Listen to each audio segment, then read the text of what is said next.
Alright guys, we're going to begin on mounting the engine now, and I've printed out the template for the JC engine, which is online. You can find it on my website, and what you're going to do is make sure you cut out the guide so you can see these crosshairs on the outside, and then put some scotch tape on it. Line it up with all four of those lines as closely as you can, and once it's there, go ahead and tape it down.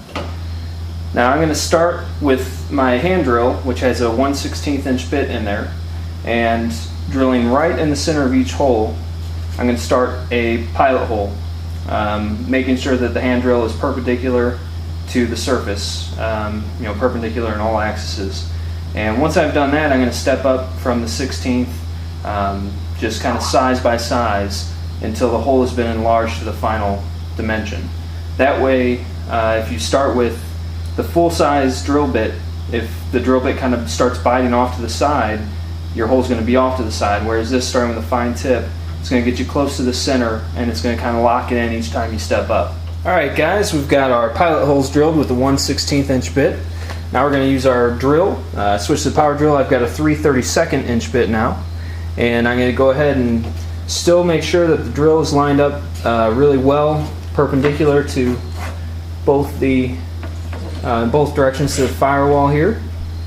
Checking it from above and checking it from the side.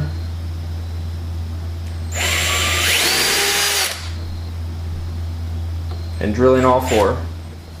Alright guys, now I've moved up to the 1/8 inch bit. And then lastly, I'm going to use the 3/16 inch bit.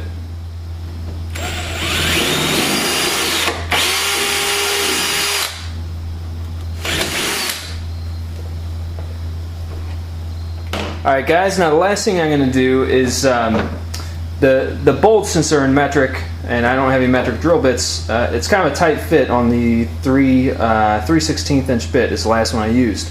So I went ahead and kind of locked one of the bolts in there, and I'm just very slowly going to use the drill to kind of drill it through and kind of thread the wood, if you will. That way you don't have to do it by hand. It's just very tough to do, and this will help make it go a little bit faster. But just take your time so you don't end up tearing into the wood and damaging it.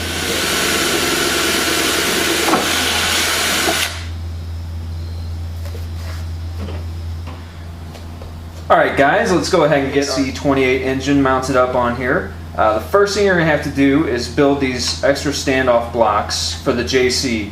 This firewall has been made so that it works seamlessly with the DLE-30 rear mount as well, but the JC has a shorter distance from the standoff, from the back of the standoff to the prop hub here than the DLE-30. What you're going to have to do, I'm going to take this engine off to show you. You can see how it sits up here now. The length of the cowl from the firewall here to the opening of the cowl where the spinner cone is going to sit is right about 155, well, it's about 157 millimeters. So you want your the prop hub on the engine to stand off at about 160 millimeters, so you're about 3 millimeters or so away.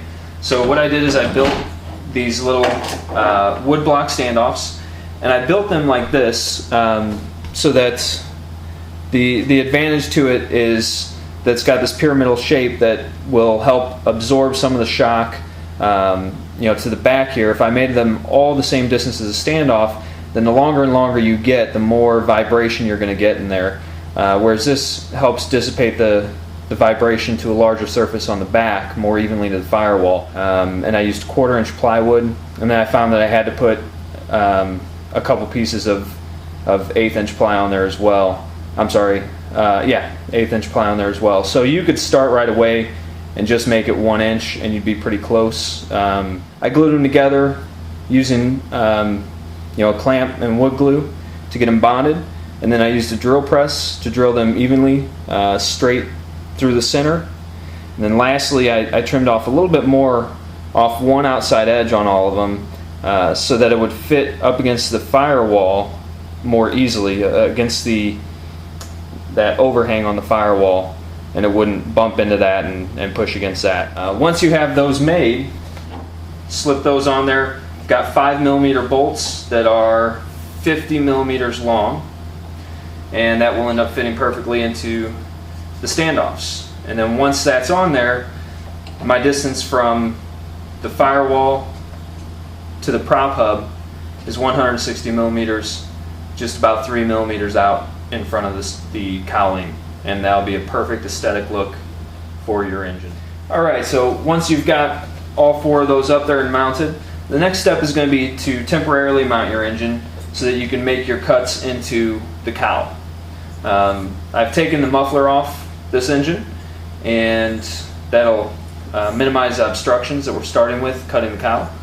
And then you'll want to go ahead and temporarily mount your engine up there and double check your distance from firewall to the prop hub to make sure that you're anywhere from 2 to 4 or 5 millimeters, I would say, from the cowl would be ideal. And then you can go ahead and secure the engine on there. Again, this just needs to be temporary. Grab your cowl with the muffler off and go ahead and try and slip it on. And what you're going to find is right before you get to the firewall, it's not going to want to get up there high enough to clamp on to the fuselage. You're going to hit an obstruction. That obstruction is going to be your spark plug.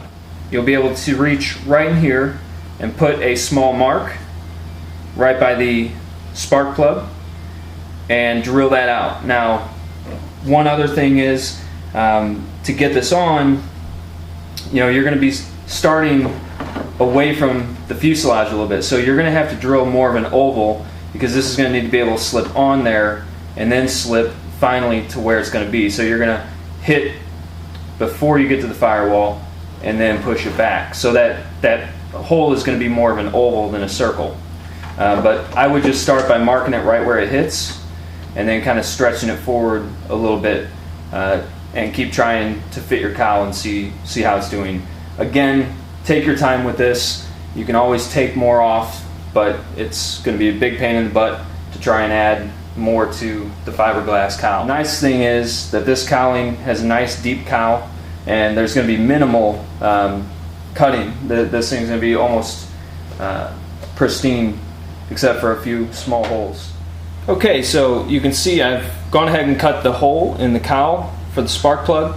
This is probably going to need to be widened a little bit so we can get that. And then I made a couple small notches here on either side for the cooling fins, just some very tiny ones. But now you can see with the engine installed, the cowl is slipping right on and heading all the way back to the fuselage without obstruction.